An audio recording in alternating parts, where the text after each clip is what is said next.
everyone, and welcome back to the Generations Ministry. My name is Asher Enns, and I'm here with my brothers Ethan and Micah, and our dear friend, Miss Alicia. Welcome back, Miss Alicia. Thank you, Ash. Today we're going to be talking about how faithful God is and how much He loves us. Last episode, we heard about Miss Alicia and her family being taken away from their house in Poland and put on a train for 30 days. You know, that reminds me of a story in the Bible of when the Israelites were in the desert for 40 years with no food, no water, and God provided manna and meat and water from the rock. Even though Miss Alicia didn't know the Lord yet, He continued to sustain her and keep her. Miss Alicia, can you please tell us about the time where you were kicked out of the hospital and left in the market? Thank you very much, Asher. It is such a pleasure to be with the three of you over here. It's wonderful. It warms my heart.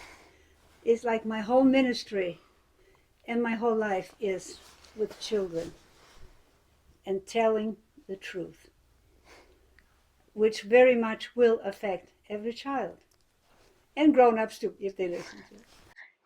Well, talking about that first part, when you mentioned the 30 days on the train, 30 days on that train, packed like sardines, without any food or any water to start with. God's grace was God's grace that we survived. God's grace, we survived in the prison camp. Then lots of things have happened in between that you just mentioned.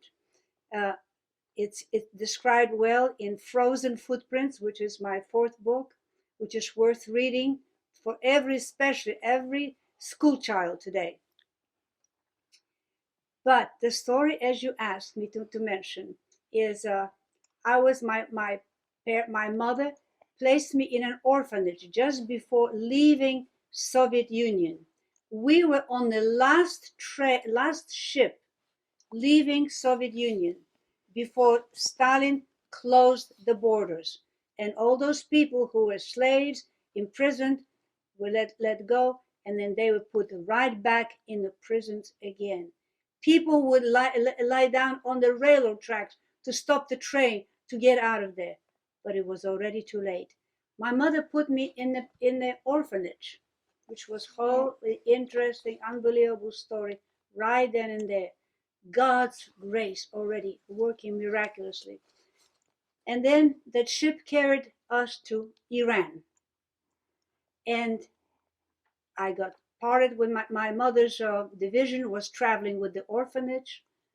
But in one night, division went west, and the orphanage went north to the city of Tehran, the capital city of Iran.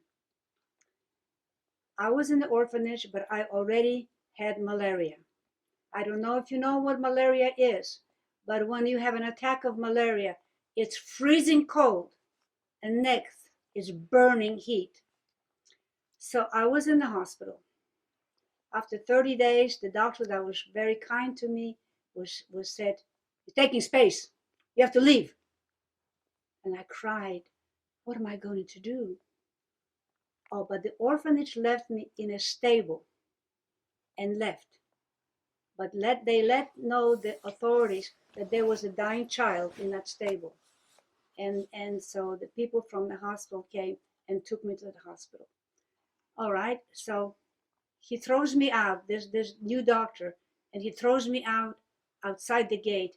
I can still, right now, so many years later, I can hear the clang of that iron gate closing behind me.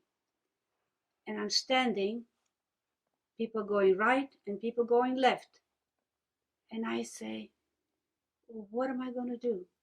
Which way shall I go? Lord showed me later that he was already holding my hand, but I'll tell you that later on.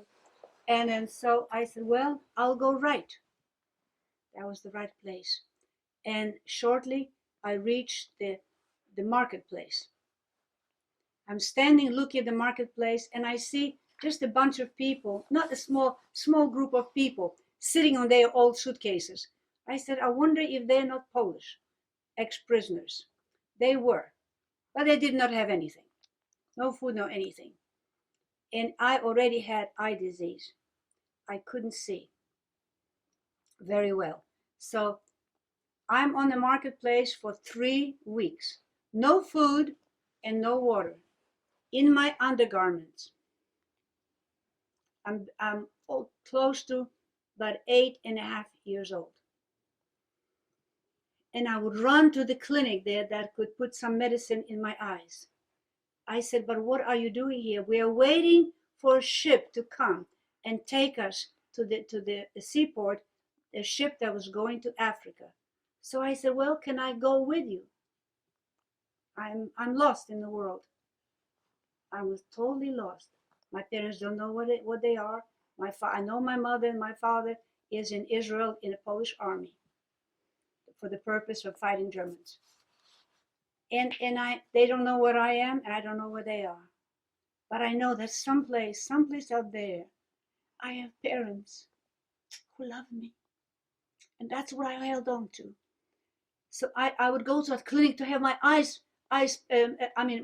medicine put in my eyes, just hoping that the people are still there sitting on their suitcases, that they did not leave. Is that fear in me? Are they still going to be there? And I went 3 times. And the last time, they were when I run there, run back, and I see they already were getting up. Just made it. And here is the scene. On that trucks came, British trucks, lorries with no top. And I'm having my attack of malaria, lying on the floor in my undergarments, hot and freezing. And I remember no glass of water, nobody gave me, nobody put anything over me. And I'm just lying there. And about 40 years ago, 35 years ago, I was sitting in my prayer room here. And I said to the Lord, God, you knew me before the foundation of the world, because God gave all of us free will. Yes.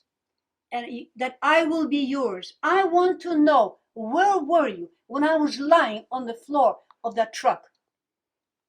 Immediately, I'm having a vision. Immediately.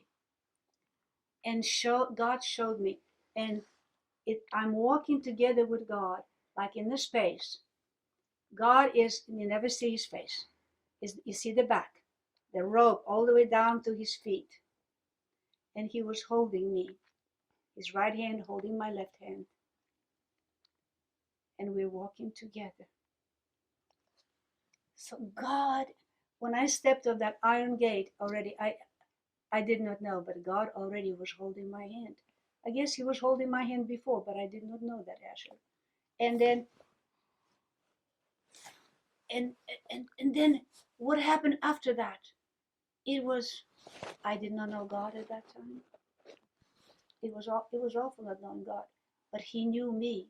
He knew me, and he was taking care of me. Somehow I got out of that truck and to the ship. There was an old man walking, so I said, "Can I go with you?" So he kind of gave me his hand, and together we stepped on that ship. Since I was not part of any group, I wasn't even given some kind of room in the ship. I lived on the top of the deck together with the rats at night. And I don't remember what kind of food I received, but I was not a regular person. I was something in between, something in between half human. So this was, God showed me how he is with us. It's like when Paul prayed, appointed for eternal life. Appointed because you had free will to accept him or to reject the sacrifice on the cross. Will you accept his sacrifice on the cross or not? God was merciful to me, and I've accepted him as my Lord and Savior. That is absolutely incredible. Thank you for sharing that with us, Miss Alicia. I can't even imagine sitting in a street with my undergarments on. No food, no water, no shelter for 3 weeks. God must have really had a plan for you. Amen. You are so right, Micah. God had a great plan for Miss Alicia, and he loved her so much. This is true to everyone, that God loves you and has a great plan for you. We want to encourage you today that God loves you so much and he is never far away from you. If you talk to him, he will definitely answer you. Thank you for joining us this episode. We look forward to seeing you next time where Miss Alicia will talk about the time where she met Jesus. I can't wait. See you next time. Bye. Bye. Bye.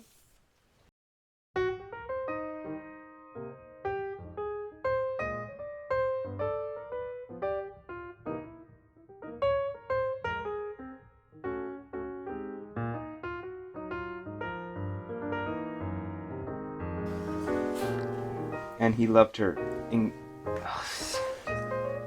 well, that God loves us and has a purpose, and we have a purpose, and he has a plan for us. Thank you for joining us this episode. We love to see you next time. No, I'm itchy everywhere.